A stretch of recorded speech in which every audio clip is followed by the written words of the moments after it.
'Twas the week before Christmas, and all through the sanctum, the boys were all gathered. Let's go over and meet them.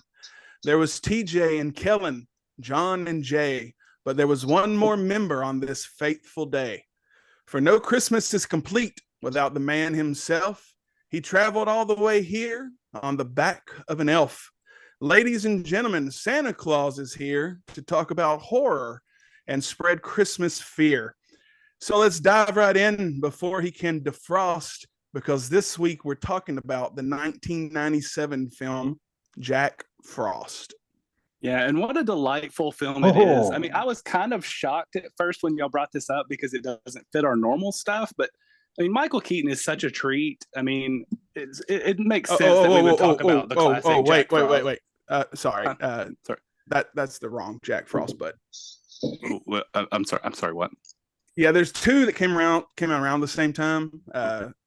Common misconception. The Jack Frost we're talking about is actually about a mutant killer snowman. Oh no. Yeah. Oh no. TJ, why don't you go? I'll be right back. I'm so sorry about him. To be fair, the got Michael Keaton film, it brings an icy tear to your eye as well, but for different reasons. This film actually predated that film by a year in 1997 and is one of the great cheesy Christmas horror films.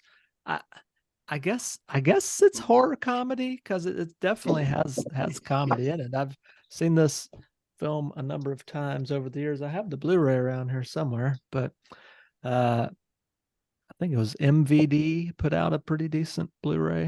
They did. I have both. Yeah, that's the one. I have that one too. Yeah. Nice slip cover, the whole deal for those who care about things like that. But yeah, I probably watched this film in the 90s for the first time. It used to be one of those that I think played on like the Sci-Fi Channel a lot, late at night around Christmas time, that kind of thing. Just a gloriously cheesy, ridiculous idea.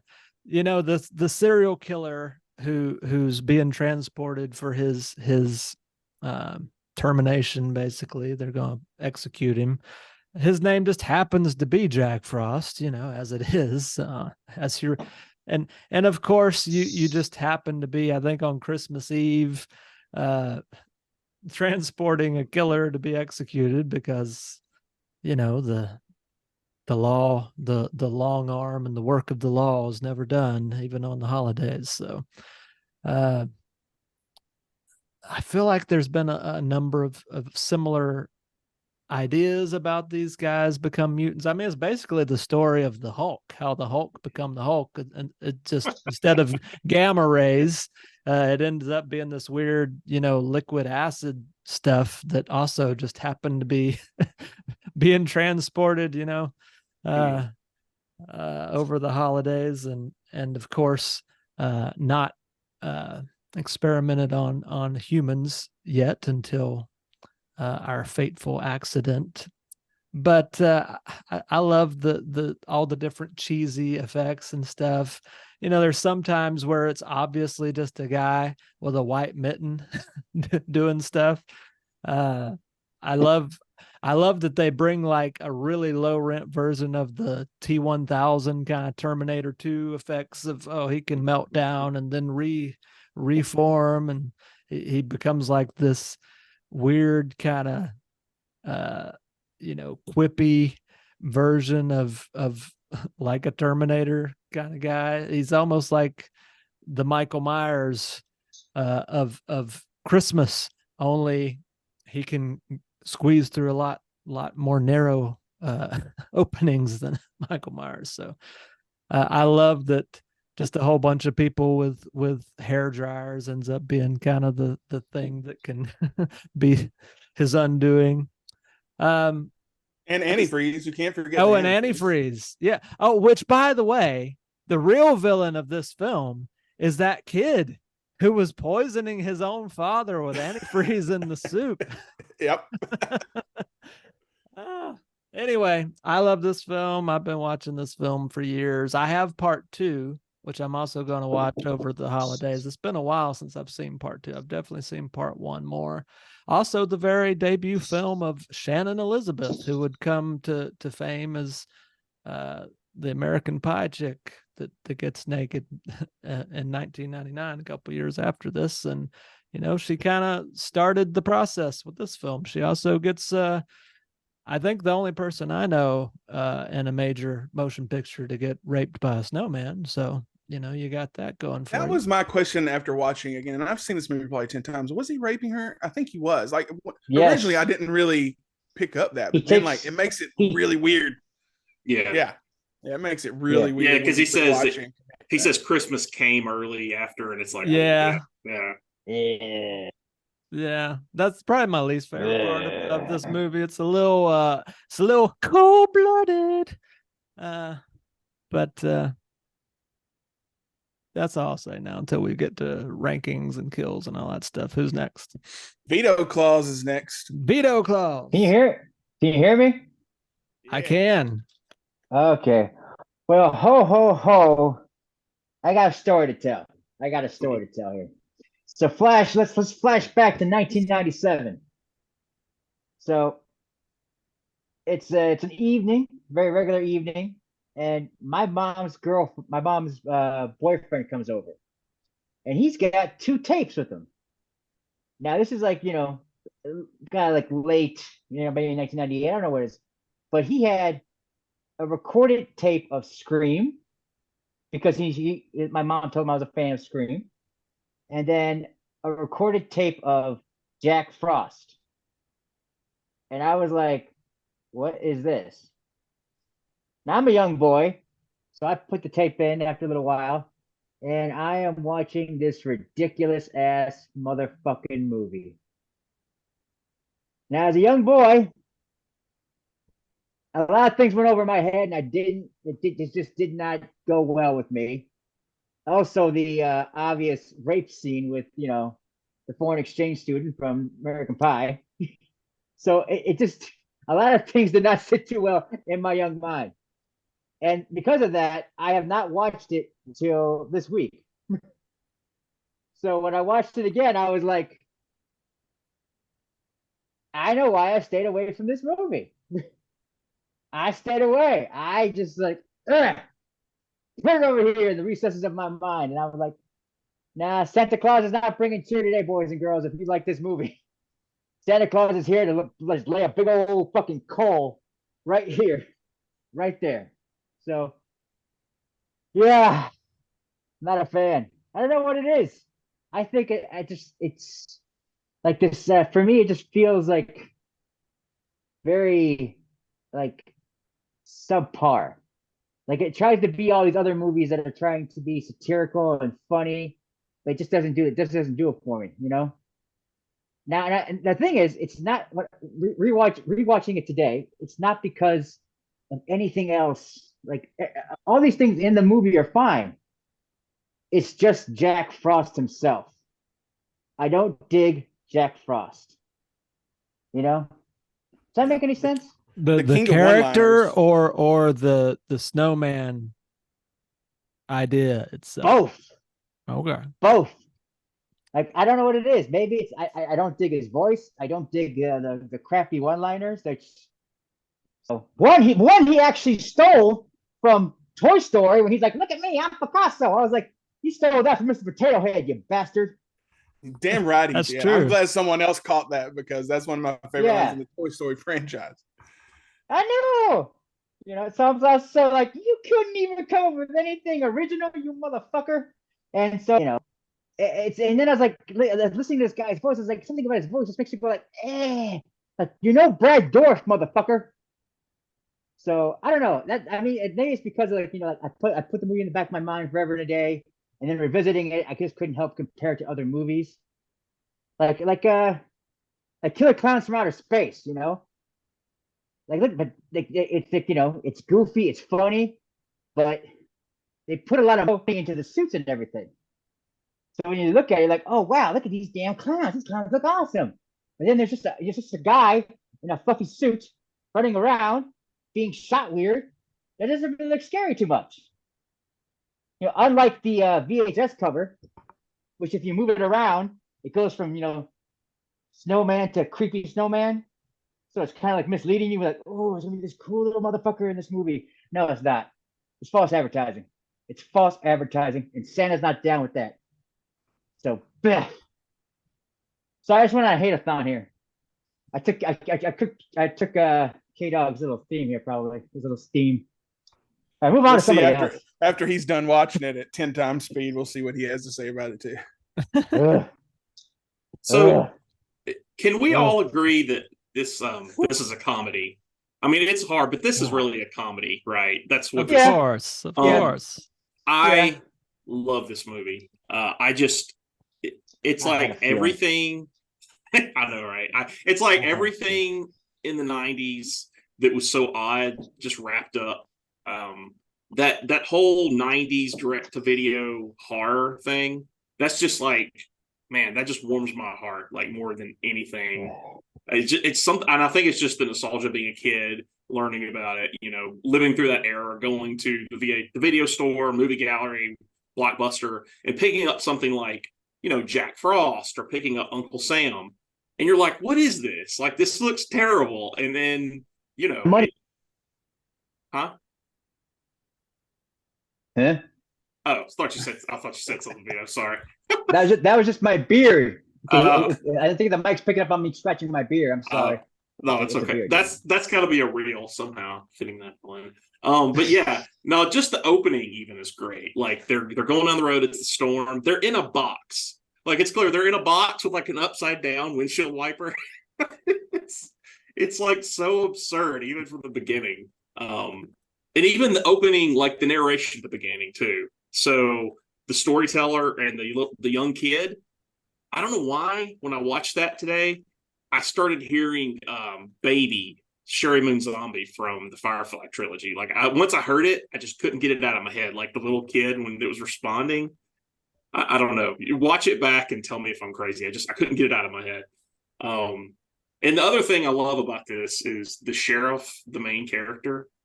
He's like, he's so bland. I mean, this guy's got like, he's like no charisma. It's like a manager of like a TGI Fridays or something, but he's an actor. And I just love it. I think it's like, it adds so much to this movie because he's almost like the shittiest Roy Scheider you could ever get.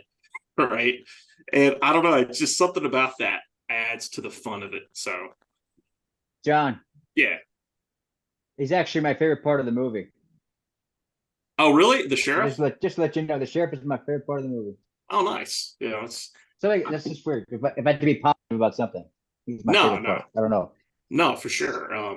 I think it does. I think if it was positive. Yeah, I mean, if he was too serious, I think it would just take away from it, right? It would ground it too much. Yeah. So I mean, and even his one-liner where he's like, the difference between a male snowman and a female snowman? No balls. Right. Just laying it out there. It's like deadpan. Yeah, he can't even deliver the one-liners. The one thing I noticed too, because I love 1 and 2, and 2 is tropical, right? It's kind of a odd sequel. I noticed a lot of like tropical themes in the first one that I'd never noticed before, and it kind of just makes me think like they knew they were going there, or maybe they were. If you listen, there's just a few cues that it sounds like something in like a movie at the beach or something, right? There's like, I forget what they would call it, but just the way they play that music. But yeah, I mean, overall, really love it. I can't say enough about this. This is just everything I loved learning about horror. So I'm back. Give me a second. Okay. I just want to start by saying, Vito, you ignorant slut. This movie is fantastic. Vito Claus, you dumb bitch. No, Whoa. Pick up the phone here. Right? Let's not be doing name calling now. If you want to get the name calling, we can get the name calling. This can become a whole different segment of the show. All right? Don't start with me. I got a beard under the beard, all right? I'm the one to fuck with. And he's got a naughty list, Kellen. His beard has a beard. You on it. No, I enjoyed this movie. I've watched it twice now. Neither time was on purpose. I mean, this one I watched because of this. If it wasn't for this podcast, I would probably watch it again. But I forgot so much about the movie, and I will say I enjoyed it, but it's super forgettable. Like to the point to where like I didn't even remember Shannon Elizabeth was in it, and I think anybody that's my age was in love with her in the late '90s, early 2000s. I don't see how you couldn't have been. I've seen this movie at least adorable. half a dozen times, and I always forget that she's in it. Yeah, I mean, the characters themselves are completely forgettable. Like I didn't even remember what Jack Frost looked like before he had his chemical accident, which it's such a cliche in movies now, especially with the superheroes. If there's medical chemicals at some point, somebody's becoming a villain or a superhero. There's no in between. It's not like the chemicals get on them and they die. You get mutant Ninja Turtles, or you get people with superpowers like Spider-Man. I mean, if there's medical chemicals involved, somebody's getting powers. There's so much in this movie that's terrible, like B movie terrible, like the special effects when he's fighting him in the antifreeze bath in the back of the truck. You can see that it's just a puffy suit. There's so much the vomiting up of the snowman. You can see that it's not lined up with his mouth the whole time. You can tell that they did not put a whole bunch of stock into making sure they got the effects right. They just wanted to get them done. But that's what makes it so charming, is that you can tell they were making a movie. It reminds me of the Little Caesars. You know, is it good? It's hot and ready. But is it good? It's hot and it's ready. Is this a good movie? It's a film. But is it a good movie? It's a complete film. But again, that's what draws me to it, is that B movie, that Saturday matinee. Did you say complete film? It has a beginning, a middle, and an end. That's all you can ask for. I didn't say it was a great film. I said it was complete. Okay. I had to make sure that when you say complete film, it had all the parts that needed to be called a film. Okay. Future Criterion Collection nominee. Just making sure. If you take the murder away from it, this is a Hallmark movie made in the 90s. This is exactly what Hallmark would have made. The name of the town is Snowmanton. Like that comes straight out of some 40, 50-year-old spinster woman's head when she was thinking of where would be a great place to fall in love. Snowmanton. Oh. You can't not sit on a bench and fall in love with someone in Snowmanton. Exactly. How could you not fall in love with this film that was shot in Snowmanton? Like you said, the sheriff of to be the protagonist of the movie is so dry. Like even when he has his time, him saying "no balls" is probably the most vulgar thing he said in the whole movie. The rest of the time, he's like "shucks," "oh shoot," "snapples." I mean, he wouldn't even like saying cuss words when like it was hitting the fan. He looks like he's reading the script at gunpoint. Like he's like just having to pay attention.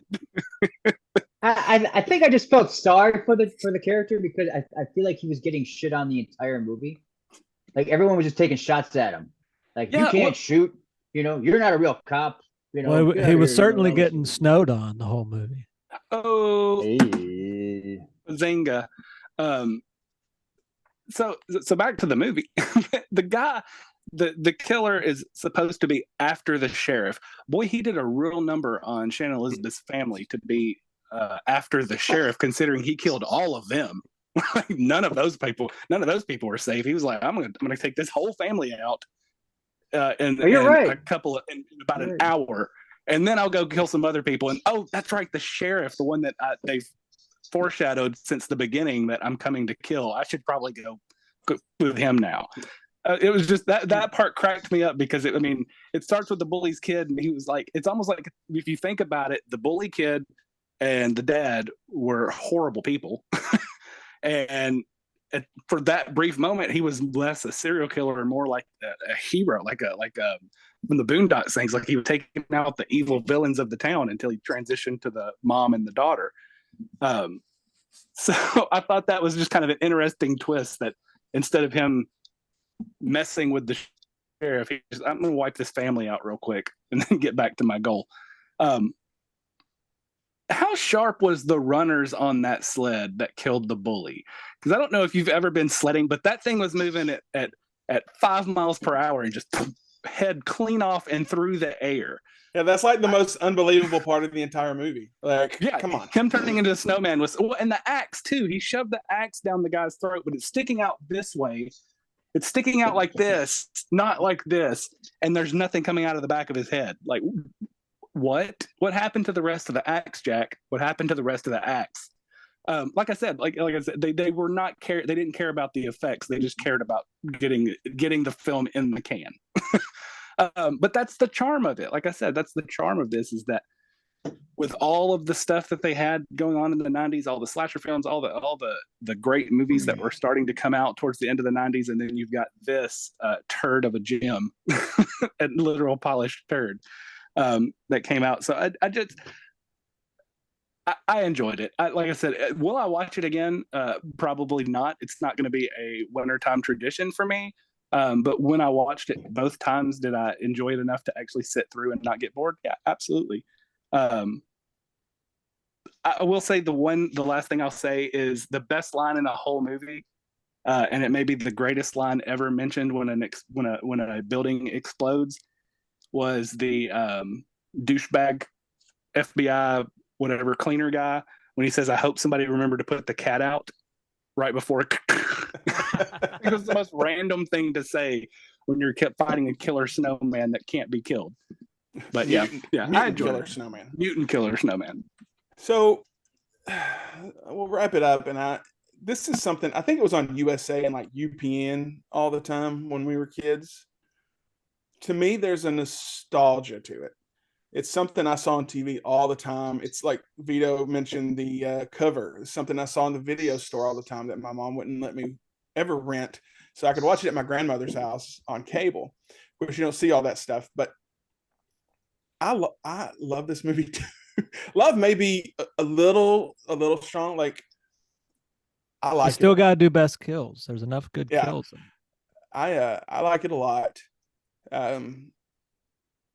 It's ridiculous, but it's fun. I like the sequel too. I have the DVD of both of them with the beautiful covers. I think the second one he's surfing, because why not? But it's also a film that never took itself seriously. Like it never did, from what you guys have said about the sheriff to how the axe was shoved down someone's throat miraculously, and all the other little flaws it had. Like, they just didn't care. They wanted to put this out on VHS so that we could consume it and tell our friends about it, because it's one of those things where it's never going to win any awards. It's never going to be ranked high on, critics' lists, but it's something you told your friends about. You're like, did you ever see this? There's this movie about this snowman, just like Rubber. How many times have you guys told somebody about Rubber?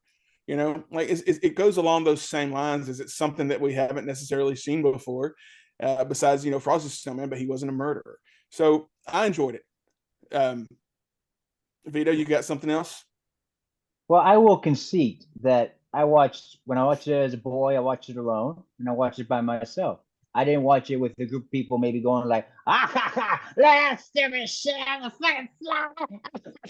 No, I didn't do any of that stuff, So yeah, that probably would have made a difference. So maybe that would have been a little bit of a difference. It was like, I'll watch it one more time with you, Vito.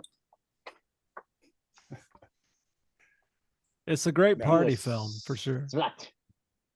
Yeah, this little slut sure. right here, you want little Santa sluts. Let's see. All right, so let's do our favorite kills and our rankings, and then we'll close up shop.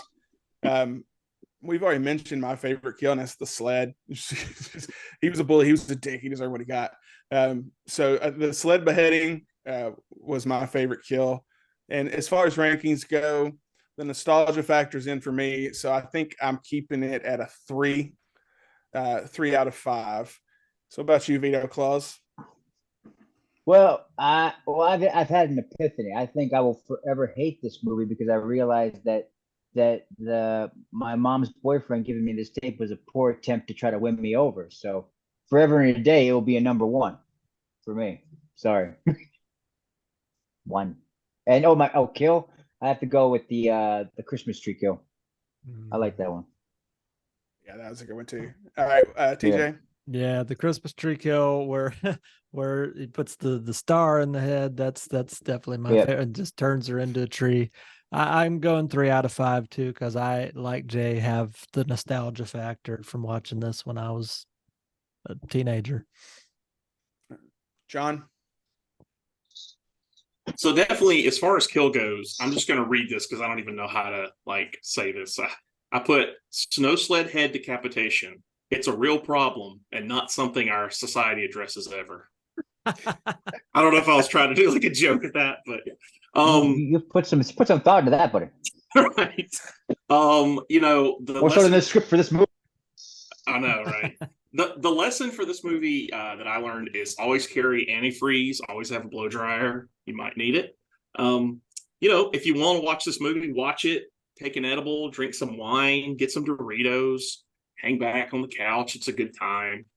As far as my ranking goes, it's hard for me because this is one of those intentional versus incidental type films like Blood Rage. Did they mean to make this movie this way, or was this just kind of an accidental, brilliant, funny thing, right? I so badly want to rate this 5 out of 5. I mean, I'm not even kidding, but but that is the nostalgia and like the absolute just inner child in me. So honestly, for what it is, I gotta go 4 out of 5. I think it's like, I think for what it's trying to do, accidental or not, it's like great. So. All right. What Vito about Claus is gonna come through that screen, John? What about you, anal leak weenie? That was a callback. That was a callback.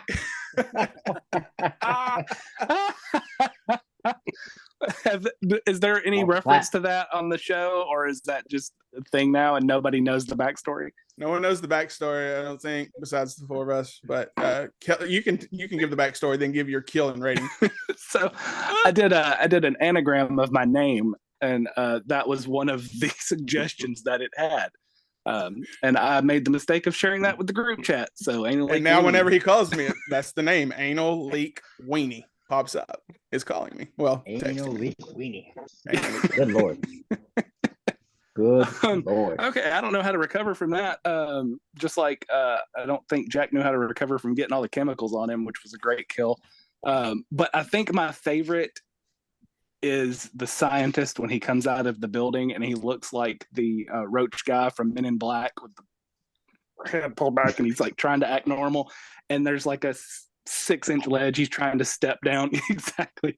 He's trying to step down and can't do it. And he's just like, F it, and starts throwing himself up. And I think that's probably my favorite just because it was so absurd. As far as rankings, John really threw the bell curve off on this one. Well, man, that nostalgia 4 is really pulling me in the wrong direction because I want to rate it lower just to get the average down. But I think I'm gonna go with Jay and I'm gonna give it a 3. It's so bad it's good. It's one of those films. It's that puts us at a 2.8. So we'll call it a 3. So Jack Frost 97, 3 out of 5. So that's gonna be a wrap on this episode. Be sure to subscribe to our YouTube channel. Subscribe to wherever you're listening to this podcast. Follow us on Instagram.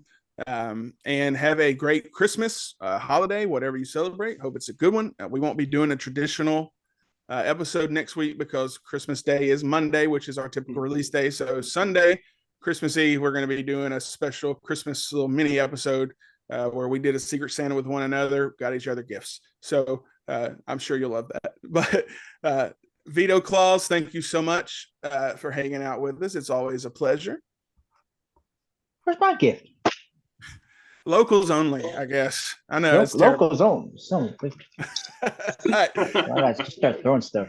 Signing off, I'm Jay with John, Kellen, Santa, and TJ. And until next time, keep it spooky.